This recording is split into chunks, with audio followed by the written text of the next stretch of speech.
Hello, I'm Dirar Kalash, and I'm a musician and sound artist with different approaches to sound and music in terms of playing different instruments, working within different compositional and improvisational contexts. I mean, in the end, it's all about sound, and I guess many of you already have an idea of like what can you do with sound in general, whether musically or sonically or just talking or thinking about sound. Um, so today our session is on noise and no input mixer feedback, which is well-known technique in noise music. Um, it started, well, maybe in the 70s. I mean, even before. Like the concept or the idea of feedback started with guitar playing actually. But then I think there is no official history of no input mixing, so it's really hard to tell. But like many of the first people who employed this kind of technique and um, worked with this technique as solo artists or even like in ensembles and different kind of musical groups. Were actually, well, I guess even earlier than the 70s, like maybe the 60s, in different parts of the world at the same time. But it became a kind of associated with Japanoise, with noise in Japan. But of course, it's never been restricted to only the noise scene in Japan. Um, so, first of all, I'm going to talk a little bit on what I think about noise or about my approaches to noise, which is, of course, very subjective, and it's on the other hand, it's also related on the complexity of the concepts or noise as a concept or even the word. No, I think each one of us has a very different interpretation or understanding of what noise actually can mean or can be. But basically, like I try to talk about it from really with a basic approach to what does the word mean, in mostly in musical context. So, like that's one way to avoid really getting deep into a philosophical discussion of what noise is, because as many of you uh, already heard or already know about the uses of noise in context in music, are mostly associated with, let's say, anger or transgression, brutality, many different things which actually in my own practice I see as irrelevant. And that's why also another reason why I want to avoid this kind of philosophical discussion or theoretical discussion of noise. But basically, let's start from a basic conception that noise can be approached as both a physical model, noise in physics with regards to signals and systems, communication and transmission. So, and with in this context, like I think um, noise is basically a flux of data, and it's also, I'm not going to go deep into physics, but like it's somehow related to chaos theory and randomness, and well, most obviously to noise as interference with signals or in signals or in communication systems, transmission systems. And on the other hand, we have noise as a sonic mass, or noise in the context of really sound and music, where I'd like to talk about it in terms of being a kind of raw material that we can do whatever we want with, approach it as an instrument. Well, it gives us, if we approach it as a kind of raw material to start from, it gives us the possibility to actually, like, let's say, work with the sound or with noise as a mass that we can really shape however we want, no? So noise doesn't always have to be, for example, noisy. Let's say if we apply filtering and EQs and things like that, then we can strip the noise from noise. So it can become like more, let's say, a single tone or whatever that we can modify or process or do whatever we want with it. In approaching noise as a kind of raw matter or raw material that we can actually shape to our sonic liking, there is really a lot to do, like with in respect to that. And I'm going to talk about input mixing as a technique to actually work with noise and shape it whatever way we like.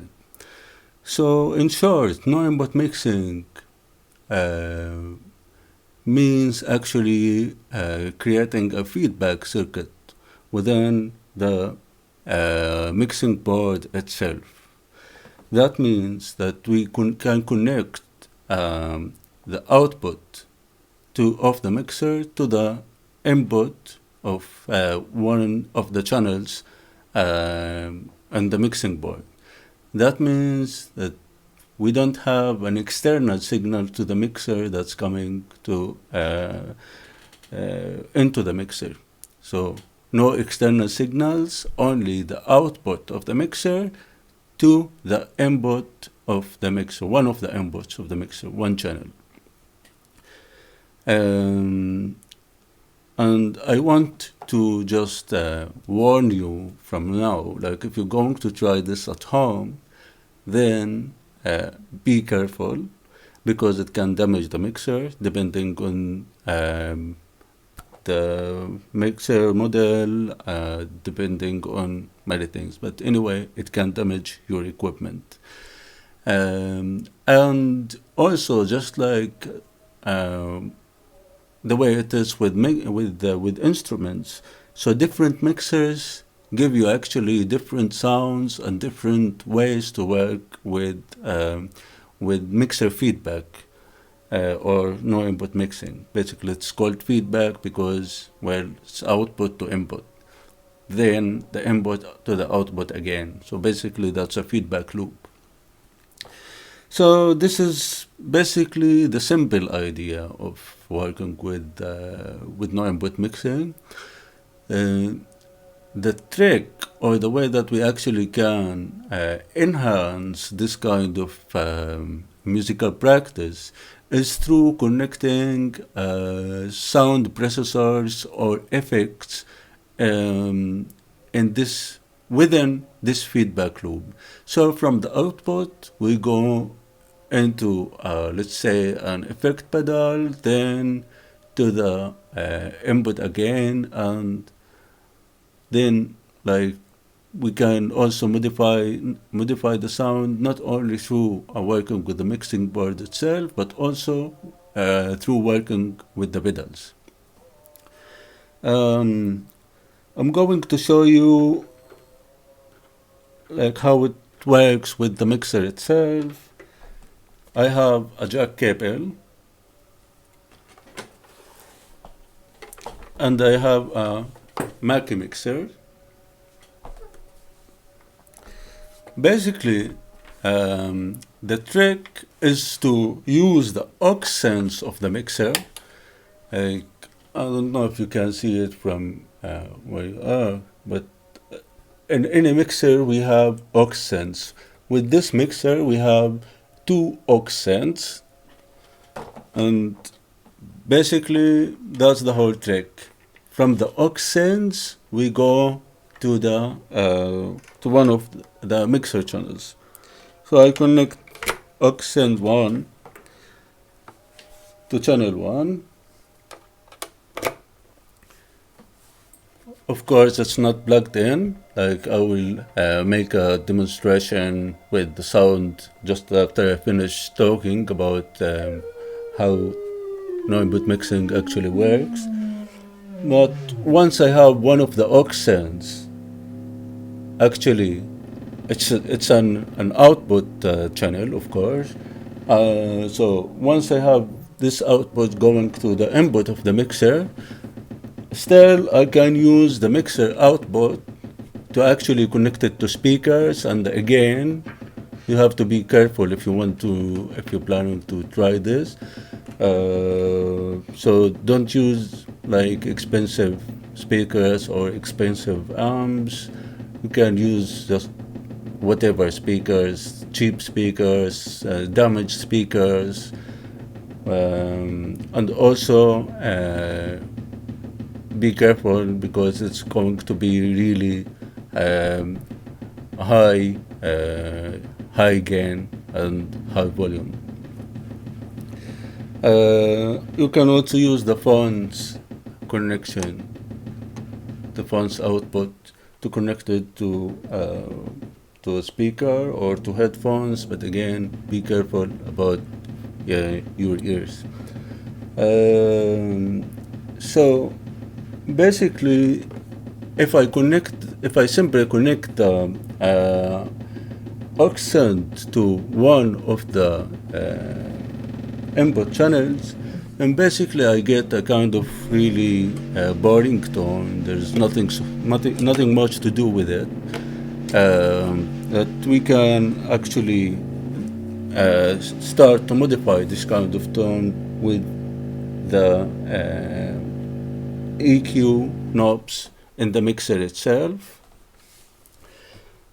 And it's important to note actually that one of the let's say tricks with no input mixing is that you don't simply use only one accent. You can use two accents, and the more is better.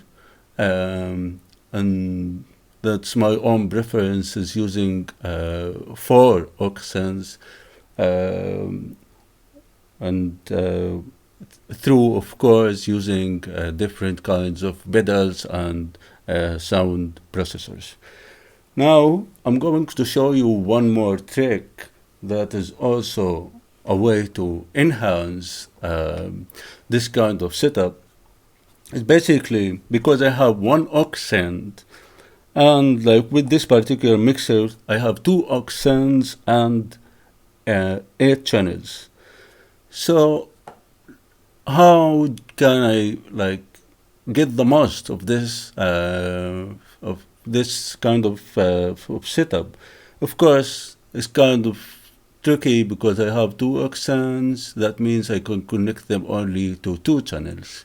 But some kind of really cheap pedals and very common pedals uh, can help you split the signal into, let's say, 4 signals, and then I can use more and more channels. Using more and more channels, using more EQs can enhance the sound and can give us, like, let's say, more and more possibilities.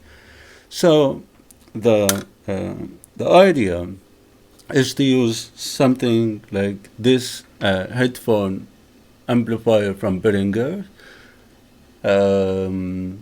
It's cheap, it's affordable, and it's very common. You can find it anywhere.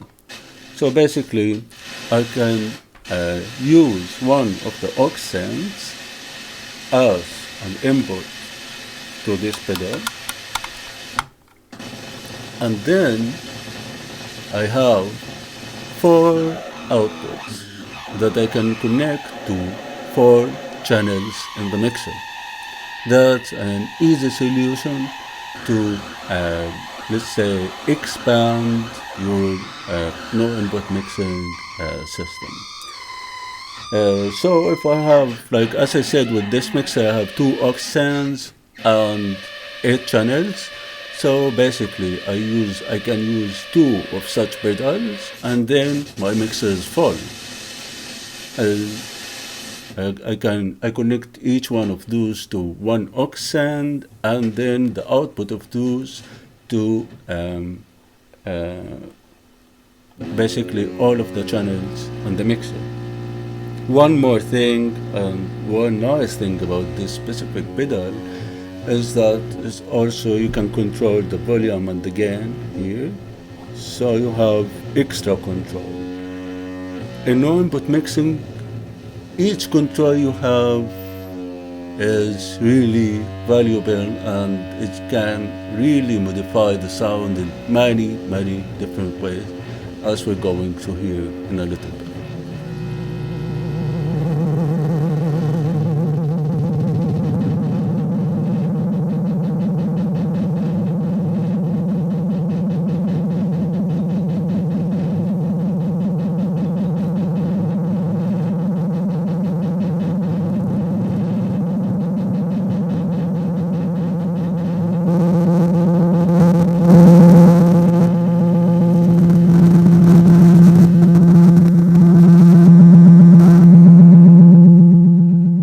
To avoid really boring sounds, you really need to use pedals and different kind of sound processors.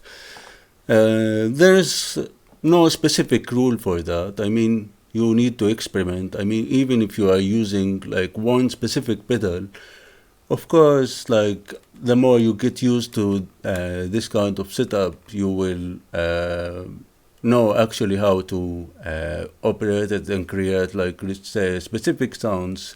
But with no input mixing in general, I mean, because it's a kind of a chaotic system and it's unpredictable, so you always are going to have new sounds and let's say new possibilities of shaping sounds and things like that. So even if you stick to just a kind of really specific setup, there is still more and more and more and more to do with this particular setup.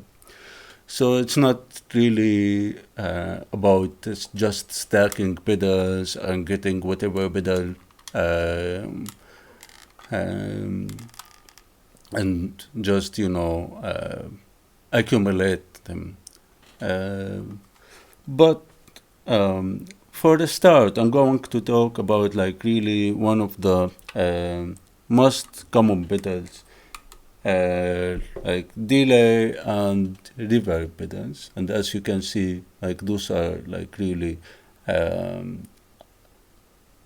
also from Behringer, affordable and really very common. The only problem, like with let's say specifically digital pedals, is that they have a kind of really let's say um, not so smooth flow in when working with Noibit mixing. So changes can cause interferences sometimes. Well, of course, you can use that to your advantage. Just using those sounds as I mean, as an input, rather than just look at them as errors or things like that. But anyway, it's using analog pedals is much better. It gives you like a smoother control on the sound with less and less interference. So this pedal alone, the delay pedal, can already produce more and more and more and more possibilities of dealing with the feedback loop.